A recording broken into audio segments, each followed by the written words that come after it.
Starfield remains one of the highest engaged games in terms of modding, so in this episode we are going to take a look at some of the best mods that have been released recently. There might be not many DLCs inside right now, but we have several new features, many quality of life improvements and impressive looking new locations that you will definitely want.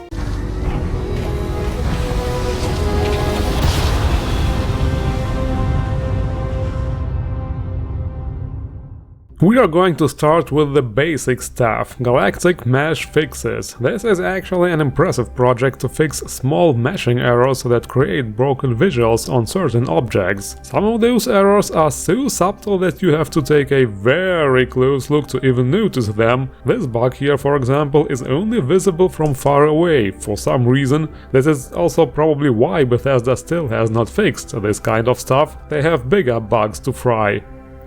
I actually like the way that sounded. Imagine Bethesda employees actually have to eat bugs in their lunch break as punishment.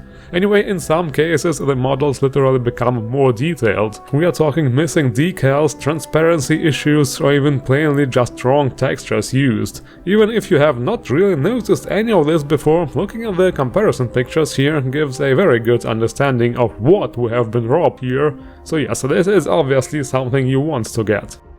Anyway, quality of life mods. How about this one here? Transfer spaceships across universes. Yes, this is exactly what this mod does. I always thought it's really lame how you lose almost everything once you go through the Unity. I mean, let's be serial here, this is not a very good looking ship I have, but some people out there spend literally days and weeks creating really awesome looking spacecrafts. So with this tool you can kinda transfer your ships even across saves. The process is a bit tricky though, you have to manually type in console commands. To export a ship, for example, you have to be inside that ship and then type export ship followed by the name of that ship into your console.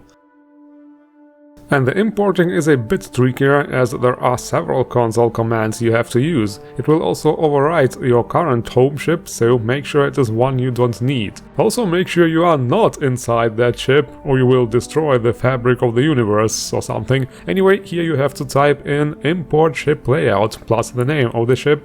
And then there is also this console command here to import the decorations. For that you have to be inside the ship again, however, so this time you type in import ship interior plus the ship name. There are also some extra console commands you can use to exclude or include specific items, for example, and also the blueprints for the spaceships are being saved to this folder here, so it is obviously finally possible to share ships with other people. The only thing we could use now would be an extra menu where we could do all this without console commands, but other than that, this is obviously a very cool feature. And another very cool feature we got here is the Starwave search engine. Simple case, you want to go somewhere, like for example visit your friend Al Gore on his home planet Algorab 3b. But where the heck is this planet? Well, fear not, because now you will be able to find any place super fast. With this search engine you just hit the Q button by default, type in the name and there we go, all the Al Gore planets found. Now just press the desired number on the keyboard and it will do pretty much everything on its own. Super easy, barely an inconvenience. I mean, somebody forgot to carry my burdens or something from the way it looks, but we have God mode anyway, so the point is it works. This is supposed to be a sci-fi game, right? So what, do they not have a search function in the future? Well, now we do. Yes, and then we have another feature. Not sure if we really need this though. Real fuel. Immersive exploration. Starfield already has kind of a fuel system, except that it's actually not real. But with this you will actually consume fuel as you travel between star systems. Okay, cool, and what happens when we run out of fuel in the middle of, well, space, you ask? Obviously this mod changes a few things. It will activate once you sit in the the pilot seat for the first time after enabling it. Everything will be explained properly in these tutorials too, by the way. You will not be able to fast travel to cities directly anymore, and if you run out of fuel, well, you will not be able to travel between star systems until you fill it up again. For refueling, there are actually several ways to do it. Introducing the so-called Smart Fuel TM. Yes, sounds super cool. Basically, there will be a new button on your cargo hold. If you press it, it will automatically refuel if you have helium-3 in the cargo. You can also obviously easily refuel by asking the ship technicians on planets to do it for you.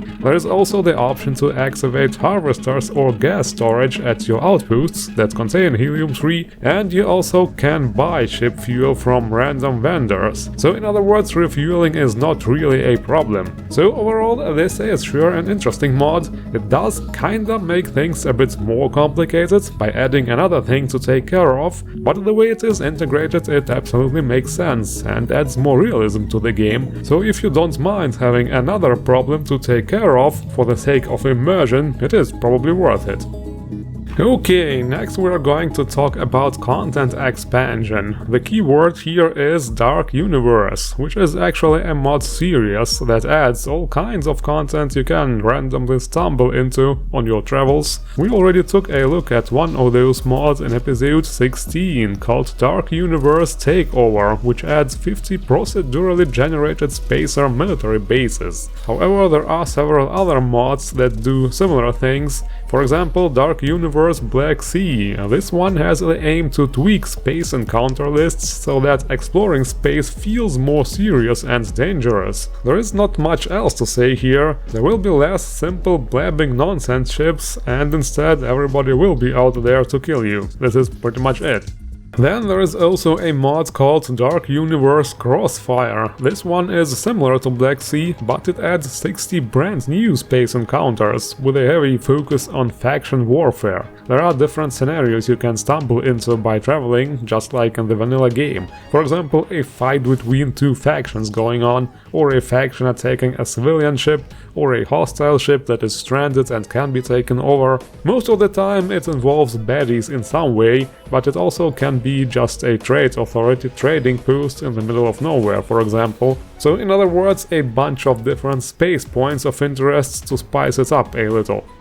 And another mod of this series is Dark Universe Overtime. This time it's an expansion to the mission board, adding over 300 new repeatable sandbox missions, involving over 65 different mission types. The different missions have been crafted to ensure variety as much as possible, of course, ranging from objectives as simple as delivering some goods, to repairing structures, to obviously fighting baddies. The aim here is to randomize objectives as much as possible, featuring different locations like caves, dungeons or settlements. The new missions are also not limited to the mission board. You can also stumble upon missions by finding random data slates on your travels. The data slates will trigger those missions. Also, you do not have to worry about getting too many missions, since there is a button to reject them. And anyway, in my opinion, it is recommended to install this mod once you are further into the game and have completed the majority or even all of the vanilla quests. But that is up to you, of course. The next topic is Outpost building. The mod's Betamax Outpost framework is supposed to be an expansion to the Outpost system and make it more convenient in different ways. It changes some of the vanilla structures, adding new options, for example allowing to build hubs without airlocks, but also adds a lot of new stuff like more hub variations, new door options, hallways, walkways, ramps, stairs, foundations, ceiling lights, new practical resource containers and much more. There is a whole new tab full of all kinds of buildable stuff. Above all, however, all the items are easily snappable. You can snap stairs or railings to foundations, for example, or easily connect hubs to stuff, even snap landing pads to your structures. So in other words, this mod is a huge quality of life addition to the existing Outpost system. It just makes pretty much everything easier to build and align. It also increases the build height so you can stack hubs on one another and even allows building on water, which is obviously very cool. You can create a very cool outpost on the beach, for example. And another thing, since this is a framework mod, it is also made to be used with other mods by this modder that add new buildable items. That way you can also easily add them by snapping them to your existing structures. So yes, if you are into Outpost building, this mod will definitely make things more fun, and is an absolute must. Next we are going to take a look at some really huge equipment mods. First, KZ Tachyon Core Arsenal. This mod adds a bunch of extremely badass looking dark tech themed outfits and spacesuits. There is really nothing else to add to that. You want to look like an absolute badass, you download, full stop.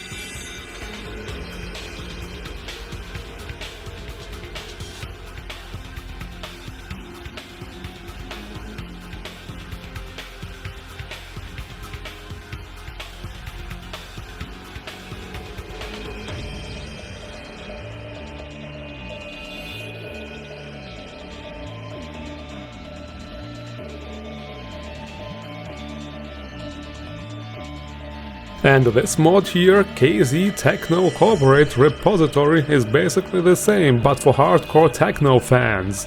Hardcore corpo fans. It's a Ryujin-themed pack of spacesuits and outfits. So, this time if you want to look like a badass corpo executive, you download.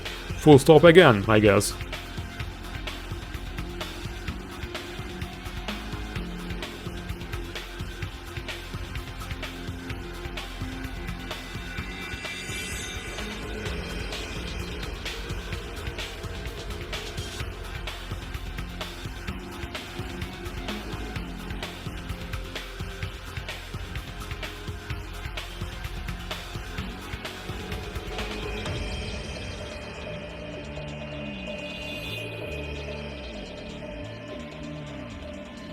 And now that we are geared, it's time to explore some new worlds, like New Atlantis Awaits. We already have a New Atlantis, you say? Not a new world? Well, it's not my fault, they should have called it New Atlantis or something. This is a mod to upgrade this place after all, another attempt to make it an actually huge and believable city. This mod is a bit more complicated though, since it does not simply add new buildings to make the city seem bigger, but also adds functional roads and pathways, and also significantly increases the NPC count. The spaceport, for example, received a major upgrade. There are now many more NPCs with actual schedules, so they will actually work there. Also some vendors in cafeterias and so on, so overall this place will be more lively. The overall atmosphere in the city becomes more busy and gives off a feel of an actual functional and industrial city, still expanding and widening its reach. And of course, visually New Atlantis got way more awesome, especially during night time when all the buildings light up and illuminate the area.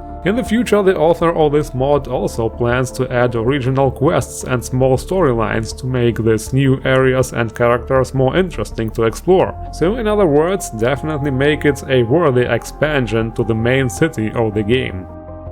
For the next stop on our sightseeing tour, we go into space though. Right in the orbit of Jemison we can find Colony 1, a fully functional UC space colony / space dock. Yes, this place is absolutely huge and looks sick. I also noticed a slight FPS drop sometimes. On the inside it looks great too. It's cool how they tried to actually implement this artificial gravity in a circular motion style. Of course, you cannot actually go there. The upper ground parts are just for decoration, but the way you can see space outside and spaceships flying by through the windows definitely gives off some high sci-fi cinematic feel. There are also a couple of shops here and even a player home you can buy. However, I was only able to find one vendor that actually responded to me. That said, I had to run the 1.0 release of this mod because the 1.2 didn't work at all. Many people actually reported the same on the Nexus. It seems there are some bugs that needs to be ironed out.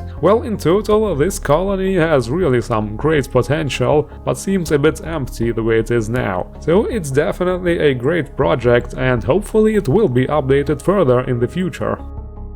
And another place we have to visit is all the way back to Earth. Earth's home dome. Because space and cool and all, but home sweet home, right? Why do we have to abandon Earth with all the cool technology we have now? Why can't we just terraform it or something? Here's a DLC idea, by the way, Bethesda, wink wink. But anyway, this is obviously the perfect player home if you want to have your peace and quiet. If you literally want to have a whole planet just for yourself. Nobody will come bother you here. So you can just chill and relax with some sakura trees and a personal hot spring. Honestly, a very cool idea for a player home. You can obviously also build here and decorate. There are also workbenches already included. Also, there are many objects you can interact with, like light switches and so on. So it's really a very decent player home. And this is already it for this episode. The links to all mods are as always in the description below. Make sure to endorse all the mods you like, and also make sure to like and subscribe for more cool videos. Because if you don't subscribe, I will punch your spaceship. And then space air will get inside. That's not nice. So you have been warned. Anyhow, I thank you all for watching and see you around.